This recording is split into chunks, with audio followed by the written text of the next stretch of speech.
तो दोस्तों एक बार फिर से हमारे टीचर विद्या इंस्टीट्यूट गोरखपुर में स्वागत है। जैसा कि आप लोग जानते हैं कि डीएलएड थर्ड सेमेस्टर का कंप्यूटर सब्जेक्ट स्टार्ट हो गया था कल, और कल के बाद हम लोग जो भी क्लास बचे हैं उसको आज स्टार्ट किया जाएगा। तो दोस्तों तो इस वीडियो को अंत तक जरूर देखेंगे, तभी आप लोग को एक एक पार्ट आपको कंप्यूटर का समझ में आएगा। और ये जो कंप्यूटर पढ़ाया जा रहा है ये आप लोग को सुपर टेट यानी सुपर टेट में 5 नंबर का मार्क्स आते हैं, उसमें भी 2 मार्क्स आईसीटी से पूछे जाते हैं। और पूरा सिलेबस आपका आईसीटी है, आपका आईसीटी पूरा डीएलएड थर्ड सेमेस्टर का जो कंप्यूटर है पूरा उसी पर आधारित है। ठीक दोस्तों, तो आज हम लोग पढ़ेंगे कंप्यूटर के बारे में और उसका उपयोग कहाँ कहाँ है कंप्यूटर में, आईसीटी का भी, और उसका शिक्षा के क्षेत्र में क्या उपयोग है उन सब के बारे में जानेंगे। ठीक दोस्तों, तो आइए अब स्टार्ट करते हैं कल के बाद का। कल हम लोग पढ़े थे शिक्षा के क्षेत्र में आईसीटी का उपयोग, और आज हम लोग पढ़ेंगे कंप्यूटर के बारे में और इसके ब्लॉक डायग्राम क्या होते हैं। देखिए ब्लॉक डायग्राम कई बार पूछा हुआ है, इसलिए मैं ब्लॉक डायग्राम आपको बता रहे हैं। तो ब्लॉक डायग्राम अच्छे से समझेंगे तभी आप लोग को क्लियर हो पाएगा। ठीक दोस्तों, तो कंप्यूटर क्या होता है इसके बारे में आपको समझाते हैं। देखिए कंप्यूटर एक प्रकार का क्या होता है, इलेक्ट्रॉनिक मशीन होता है जो सूचनाओं को क्या करता है, आदान प्रदान करता है कम समय में, और क्या शुद्धता यानी सत्य और विश्वसनीयता क्या कार्य करता है। ठीक है दोस्तों, तो कंप्यूटर का मतलब ये होता है कि कम समय में क्या करता है, हमको करेक्ट जानकारी देता है। ठीक है दोस्तों, ये रहा आपका कंप्यूटर का डेफिनेशन। और किताब से पढ़ा जाए तो किताबी भाषा क्या कहे, कंप्यूटर एक ऐसी इलेक्ट्रॉनिक युक्ति है जो प्राप्त सूचनाओं को दिए गए निर्देशों के अनुरूप विश्लेषित कर उत्पन्न सूक्ष्म समय में सत्य और विश्वसनीय परिणाम प्रस्तुत करता है। देखिए आप इस तरह पढ़ेंगे किताब से तो किताब से आप लोग को याद नहीं होगा। मैं किताब भी बताऊंगा और अपने लैंग्वेज में मतलब अपने भाषा में आपको बताऊंगा, आप भी अपनी भाषा में एग्जाम में लिख सकते हैं, उससे भी आपको अच्छा नंबर मिलता है। ठीक है दोस्तों, ऐसा जो बोलता है कि नहीं किताब से ही भाषा से लिखना है तो ऐसा कुछ नहीं है। आप अपने लैंग्वेज में लिखेंगे तो आपको पक्का नंबर मिलना 100% आपको नंबर देना ही देना उनको है।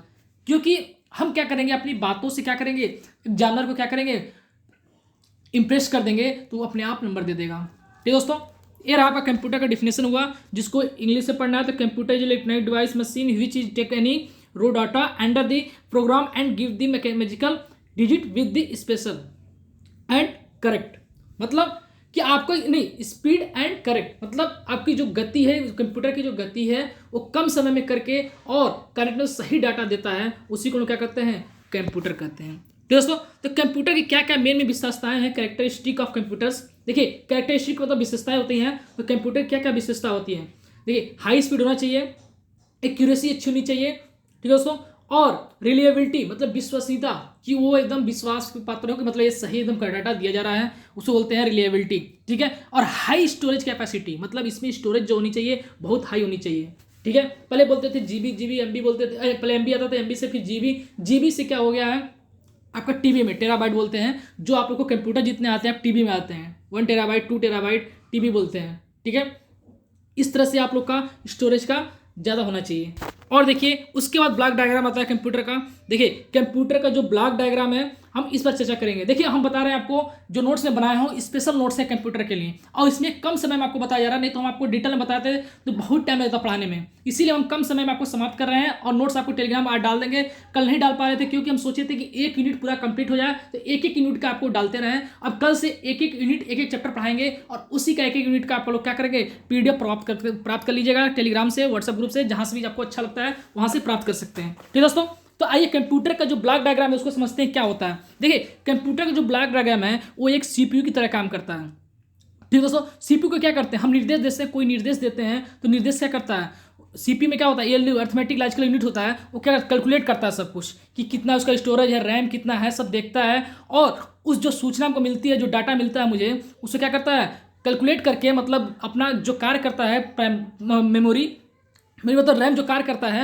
उसको क्या करता है, कन्वर्ट कर देता है आउटपुट में, जो परिणाम हमको देता है उसको आउटपुट में कन्वर्ट करता है। ये आपका है पूरा कंप्यूटर का ब्लॉक डायग्राम, ये आपको समझा दिए। अब बनाना कैसे है अब उसको देखेंगे। ठीक दोस्तों, तो सबसे पहले क्या होता है कि बीच में एक क्या करिएगा, बॉक्स बनाइएगा। बॉक्स में क्या करेंगे, यहाँ पर सीपीयू लिखिएगा या फिर स्टोरेज लिखिएगा, स्टोरेज यूनिट, और नीचे क्या लिखिएगा, एएलयू लिखिएगा।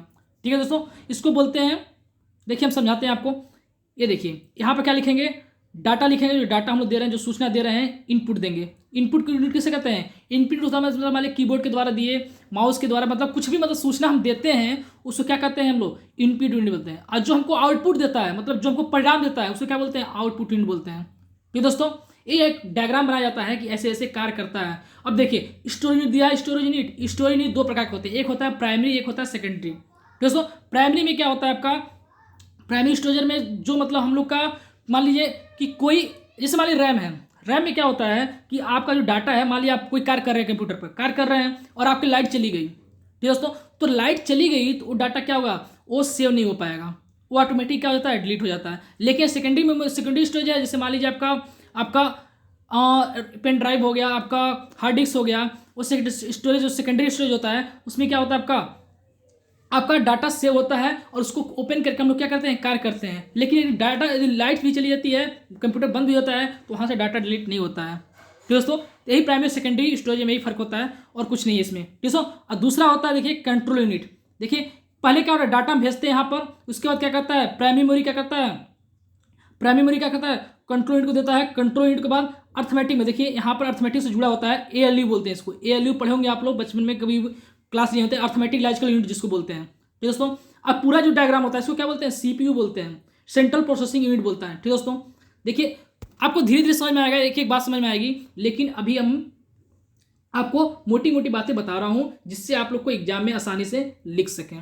तो दोस्तों सीधे सीधे आप देखिए कि इनपुट यूनिट से जो कार्य करते हैं, देखिए अपने अगले नंबर तक अपने लगे बोलिएगा कि इनपुट यूनिट हम दिए, कोई डाटा दिए, किसको दिए, CPU को दिए या फिर स्टोरेज को दिए, वहां से क्या हुआ, कंट्रोल यूनिट पे, कंट्रोल जो करता है CPU को, कंट्रोल यूनिट में गया, देखिए यहाँ पर गया है कंट्रोल यूनिट में, वो कहाँ से डाटा देगा अपना अर्थमेटिक लॉजिकल यूनिट पर, यहाँ से फिर कन्वर्ट होकर कहाँ जाएगा आपका, फिर उसका प्राइमरी स्टोरेज में जाएगा, फिर उसके बाद कहाँ जाएगा सेकेंडरी स्टोरेज में।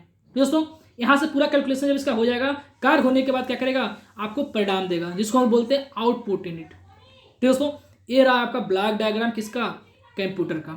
तो दोस्तों आप लोग ऐसे बना लीजिएगा, और जैसे जैसे तीर बनाया हुआ उसका तीर बना के आप लोग क्या करें, एक्सप्लेन कर देंगे, आप लोग को पक्का ब्लॉक डायग्राम कंप्लीट हो जाएगा। तो दोस्तों ये रहा आपका ब्लॉक डायग्राम। अब हम लोग पढ़ेंगे शिक्षा के क्षेत्र में कंप्यूटर का उपयोग। देखिए बहुत ही इंपॉर्टेंट क्वेश्चन है, कई बार पूछा हुआ क्वेश्चन है, इस क्वेश्चन को अच्छे से देखेंगे सब लोग कि शिक्षा के क्षेत्र में कंप्यूटर का क्या उपयोग है।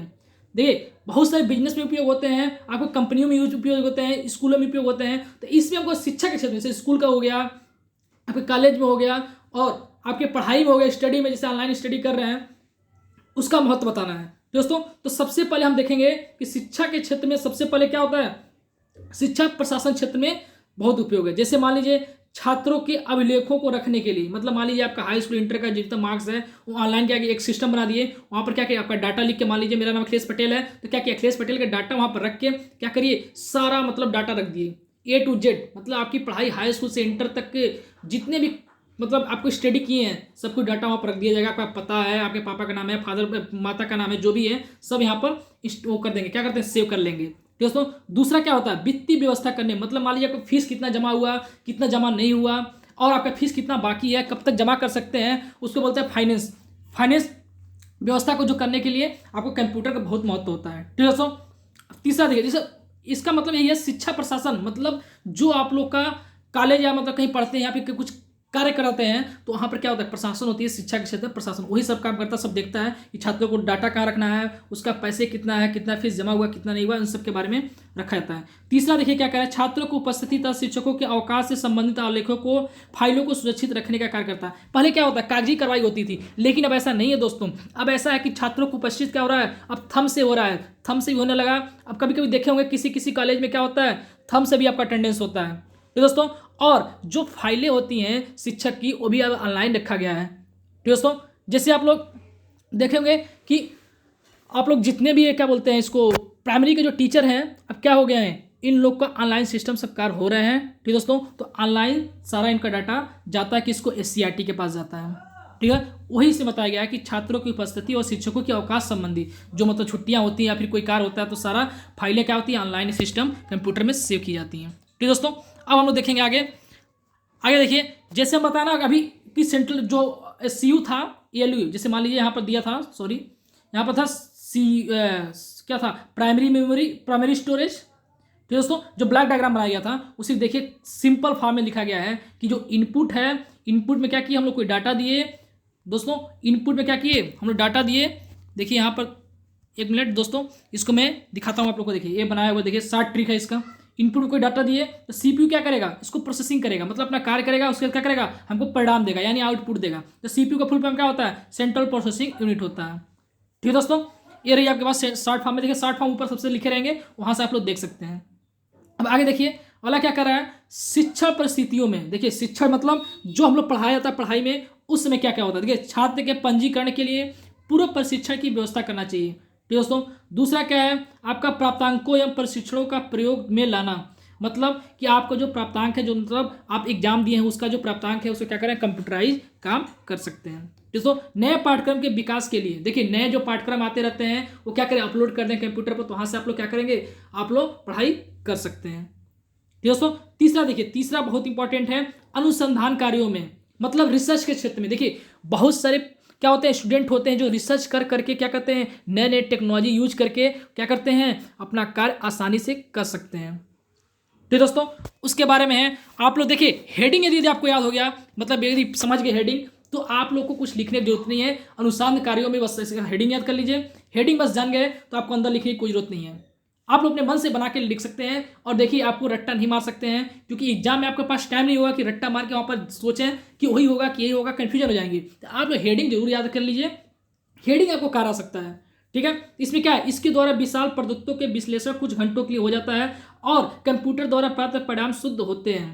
दोस्तों बस इतना ही आप ये लिखने की होते हैं, अपने मन से लिखें, अनुसंधान कार्यों में कार्य किया जाता है, और एक ज़्यादा क्या कहते हैं, ज़्यादा नए नए टेक्नोलॉजी यूज करके क्या करते हैं हम लोग, अनुसंधान कार्यों में या रिसर्च कार्यों में लगाया जाता है। तो दोस्तों जिससे हमको क्या होता है, आसानी से कार्य कर सकते हैं। ये अपने भाषा में बना के लिख सकते हैं, मैं आपको किताबी भाषा नहीं बताऊंगा, अपने भाषा में आपको कन्वर्ट करेंगे। आप किताबी भाषा पढ़ना चाहते हैं तो पढ़ लेंगे इसको, और अपने तरफ से बना बना के लिखना है। तो दोस्तों ऐसे ही करना होता है, तभी आपको नंबर मिल सकते हैं, नहीं तो किताबी भाषा में क्या करेंगे, कुछ वर्ड भूल जाएंगे वहां पर, तो आप लिख नहीं पाएंगे। दोस्तों दूसरी बात, आपको क्या करना है, आपको अपने तरफ से प्रैक्टिस सेट, जितना मैं क्वेश्चन पेपर सेंड किया हूँ टेलीग्राम पर, व्हाट्सएप ग्रुप पर, तो आप लोग को जैसे कंप्यूटर बेस 5 दिन में समाप्त कर देंगे। ठीक दोस्तों, ज़्यादा दिन नहीं लेंगे, समाप्त होते ही आपको क्या करना है, प्रैक्टिस करना है, कितना क्वेश्चन आ रहा है कितना नहीं आ रहा। मैं भी प्रैक्टिस करवाऊंगा आप लोग को, एक एक आंसर का प्रैक्टिस करवाऊंगा, लेकिन अभी सारे सब्जेक्ट कंप्लीट होने के बाद। दोस्तों जितने सब्जेक्ट है, जैसे मतलब कंप्यूटर है, मैथ है, आपका साइंस है, पहले इसको तीनों कंप्लीट करने के बाद क्या करेंगे, आपको प्रैक्टिस सेट करवाएंगे, जितना मैं क्वेश्चन भेजाऊंगा आपको उसका आंसर भी आप लोग को मिलेगा। दोस्तों अगर देखिए दूरस्थ शिक्षा में, दूरस्थ शिक्षा मतलब क्या होता है कि डिस्टेंस, मतलब मान लीजिए कि कोई मान लीजिए डिस्टेंस लर्निंग नहीं होता, कहते हैं कि हम लोग यहाँ बैठे हुए हैं और इग्नू से पढ़ाई कर रहे हैं, तो वहाँ से ऑनलाइन क्या होता है, दूरस्थ मतलब शिक्षण, मतलब शिक्षा लेते हैं, मतलब दूर दूर रह के भी शिक्षा ग्रहण किया जाता है। ठीक दोस्तों, ये रहा आपका दूरस्थ शिक्षा। और अगला देखिए पांचवा क्या है, शैक्षिक निर्देशन एवं परामर्श में, शैक्षिक निर्देशन और परामर्श में, तो निर्देशन के लिए छात्र को क्षमताओं एवं योग्यताओं के कार्ड पर अंकित करके कंप्यूटर को दिया जाता है। देखिए दोस्तों, अब देखिए अब क्या होगा, अंकित करके दिया जाता है, इन क्षमताओं के आधार पर निर्देश क्या होता है, देना है। देखिए दोस्तों अब इस तरह करेंगे तो नहीं कर पाएंगे, आप लोग याद नहीं कर पाएंगे। अब क्या कर रहा है कि देखिए आप खुद पढ़िएगा, अपने मन से समझिए कुछ क्या कर रहा है, शैक्षिक निर्देशन एवं परामर्श, मतलब जो शिक्षा के क्षेत्र में निर्देश दिए जाते हैं और परामर्श दिए जाते हैं, वो क्या होता है, कंप्यूटर का बहुत महत्व होता है इसमें। ये कंप्यूटर से हम लोग क्या करते हैं, बैठे बैठे कोई वेबसाइट बना दिए, वेबसाइट पर खोल लीजिए, वहाँ से आप लोग को क्या करें, ओपन करेंगे, मतलब कोई वेबसाइट खोले और वहाँ से हम निर्देश देंगे कि आप ऐसे करिए तो आप पास हो सकते हैं, ऐसे करिए तो अच्छे नंबर पा सकते हैं, और आपको परामर्श करेंगे, आपको सुझाव देंगे। ठीक है, सुझाव देंगे कि आप ऐसे करेंगे तो आप और बेटर बन सकते हैं। ठीक दोस्तों, ये रहा आपका क्या, शैक्षिक निर्देश का परामर्श से। तो दोस्तों अब अगला देखिए यूनिट 2 आ गया। यूनिट 2 हम लोग कल स्टार्ट करेंगे, यूनिट 1 पूरा समाप्त हो गया। आप लोग को हम नोट्स प्रोवाइड कर देंगे, अभी जस्ट आपको टेलीग्राम व्हाट्सएप ग्रुप सभी में डाल दे रहा हूँ, वहाँ से आप लोग प्राप्त करिए। और सेकंड यूनिट क्या है, शिक्षा के ज्ञान वृद्धि के ICT का उपयोग, कल से हम लोग क्लास लेंगे और कल से एक एक यूनिट पढ़ेंगे, जल्दी जल्दी समाप्त करके क्या करेंगे, साइंस स्टार्ट कर देंगे, साइंस के बाद मैथ, इस तरह से आप लोग का कार्य करेंगे। कल वेडनेसडे है, कल मैथ की क्लास चलेंगी भी और साइंस दोनों चलेंगी, हो सकता है आज शाम तक भी अपलोड कर दें कोई एक सब्जेक्ट। दोस्तों तो आज की इस वीडियो में इतना, हम मिलेंगे नेक्स्ट वीडियो में, धन्यवाद।